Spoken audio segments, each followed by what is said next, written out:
eta jaso, jaso eta eman. Elkartasuna ez da gure ikasleekin lantzen dugun balio nagusitako bat bakarrik. Ikastolok aldi oro praktikara eramaten dugun ekintza ere bada. Horretarako sortu genuen Elkartasun ikastola kooperatiba. Biharrik handitzen auken ikastolari lagunduta danokin jartzen gara.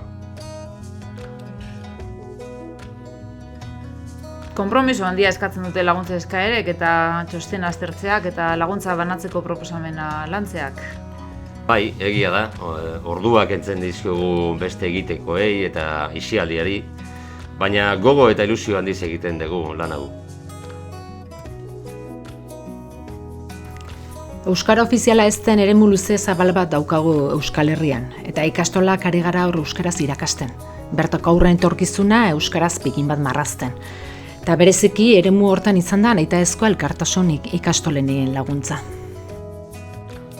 Ez dugu ahaztu behar, gaur egun oso egoera onean diren ikastola batzuk, egoera horretara iritsi direla besteak beste, bere garaian gainerako ikastolen elkartasunaren bitartez jasotako laguntzari esker. Famili jartzen deu dirue, elkartasun ikastolen kutxan.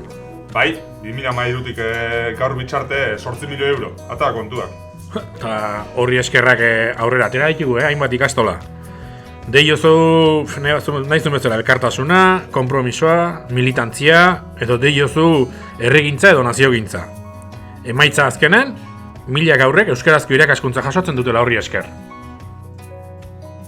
Handia da elkarrekin eta elkarlanean jardunez elkartasunaren bidetik iten nahi geana, eta eraberean uste dut honetan ere ikastolak aintzindari gehala.